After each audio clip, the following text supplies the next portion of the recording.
नमस्कार दोस्तों, स्वागत है आपका मेरे YouTube चैनल लीगल पॉइंट पर। मैं हूं शिखा राजता। दोस्तों, आज हम सुप्रीम कोर्ट के एक बहुत ही महत्वपूर्ण और ऐतिहासिक फैसले पर बात करेंगे जो हमारे देश की लाखों छात्राओं, उनके स्वास्थ्य और शिक्षा के अधिकार से रिलेटेड है। यह फैसला माहवारी स्वच्छता यानी मेंस्ट्रुअल हाइजीन को लेकर है। अगर आपने अभी तक मेरे चैनल को सब्सक्राइब नहीं किया है तो प्लीज़ नीचे दिए गए सब्सक्राइब बटन को दबाएं और मेरे चैनल को लाइक, कमेंट और शेयर ज़रूर करें। सबसे पहले जानते हैं इस केस का पूरा विवरण। केस का नाम डॉक्टर जया ठाकुर बनाम भारत सरकार और अन्य। Case number writ petition civil number 1000 साल 2022। फैसले की तारीख 30 जनवरी 2026। बेंच जज माननीय जस्टिस JB पारदीवाला और माननीय justice R Mahadevan. Citation 2026 INS-C 97।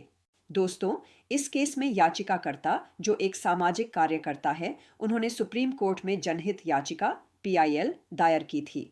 उनकी मांग थी कि देश भर के सभी सरकारी और सहायता प्राप्त स्कूलों में कक्षा 6 से 12 तक पढ़ने वाली गर्ल स्टूडेंट्स को मुफ्त सैनिटरी पैड दिए जाएं और गर्ल स्टूडेंट्स के लिए अलग शौचालय की व्यवस्था की जाए। अदालत ने पाया कि स्कूलों में सुविधाओं की कमी के कारण माहवारी के दौरान बहुत सी लड़कियां स्कूल नहीं जाती हैं या पूरी तरह से स्कूल छोड़ देती हैं, ड्रॉप आउट। इसे मेंस्ट्रुअल पॉवर्टी या माहवारी गरीबी भी कहा गया, जहां आर्थिक तंगी के कारण लड़कियां सुरक्षित साधन नहीं खरीद पाती। कोर्ट ने माना कि यह सिर्फ स्वास्थ्य का मुद्दा नहीं है, बल्कि यह गर्ल स्टूडेंट्स की गरिमा और शिक्षा के अधिकार का हनन है। आगे बढ़ने से पहले दोस्तों, अगर आपको यह जानकारी महत्वपूर्ण लग रही है तो प्लीज़ लीगल पॉइंट चैनल को अभी सब्सक्राइब करें और बेल आइकन ज़रूर दबाएं ताकि आपको हमारे नए वीडियो की जानकारी सबसे पहले मिले। कानूनी बिंदु, legal points involved in the case. Supreme court ने इस फैसले में संविधान के कई अनुच्छेदों की बहुत ही शानदार व्याख्या की है। एक, अनुच्छेद 14 आर्टिकल 14 समानता का अधिकार। कोर्ट ने कहा कि अगर स्कूलों में गर्ल स्टूडेंट्स के लिए अलग शौचालय और पैड नहीं हैं, तो यह उन्हें शिक्षा में समान अवसर इक्वल अपॉर्चुनिटी देने से रोकता है। Substantive equality. सब्सटेंटिव इक्वालिटी का मतलब है कि जो पीछे हैं उन्हें आगे लाने के लिए विशेष सुविधाएं दी जाएं। 2, अनुच्छेद 21 आर्टिकल 21 जीवन और गरिमा का अधिकार। कोर्ट ने साफ कहा कि गरिमा के साथ जीने के अधिकार में माहवारी स्वास्थ्य, मेंस्ट्रुअल हेल्थ का अधिकार भी शामिल है। अगर एक लड़की को स्कूल में प्राइवेसी या निजता नहीं मिलती तो यह उसकी गरिमा और अनुच्छेद 21 का उल्लंघन है। 3, अनुच्छेद 21A और RT.E act article 21A and RTE act शिक्षा का अधिकार। कानून कहता है कि शिक्षा मुफ्त और अनिवार्य होनी चाहिए। कोर्ट ने कहा कि मुफ्त का मतलब सिर्फ फीस माफ करना नहीं है, बल्कि उन सभी बाधाओं को हटाना है जो एक बच्चे को स्कूल आने से रोकती है।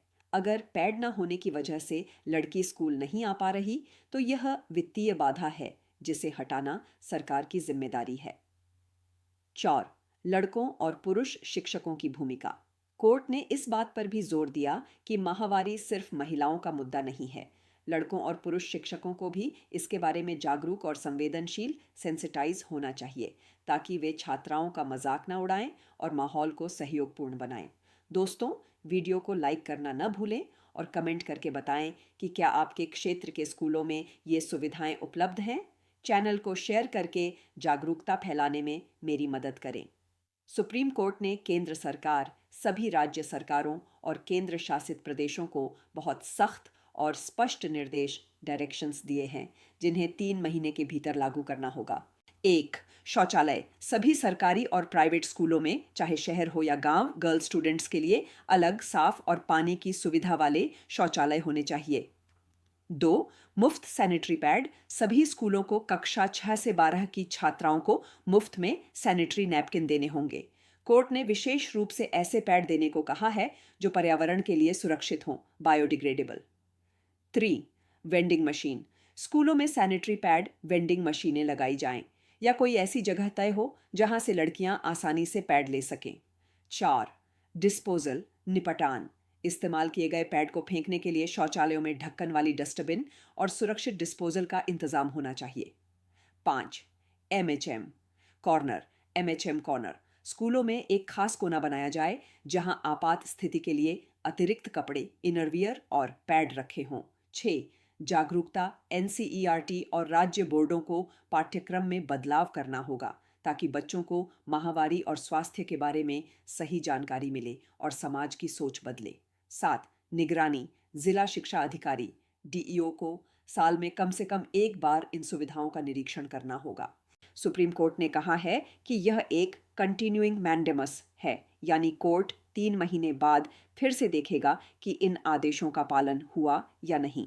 तो दोस्तों, यह था डॉक्टर जया ठाकुर केस का विश्लेषण। यह फैसला भारत की बेटियों के लिए एक बहुत बड़ी जीत है। अब जिम्मेदारी सरकारों और हम सब की है कि यह जमीनी स्तर पर लागू हो। उम्मीद है आपको आज का यह एपिसोड पसंद आया होगा। जाने से पहले मेरे चैनल लीगल पॉइंट को सब्सक्राइब जरूर करें, लाइक बटन दबाएं और बेल आइकन को प्रेस करें। मैं शिखा राजता जल्द मिलूंगी एक और कानूनी जानकारी के साथ। तब तक के लिए जय हिंद।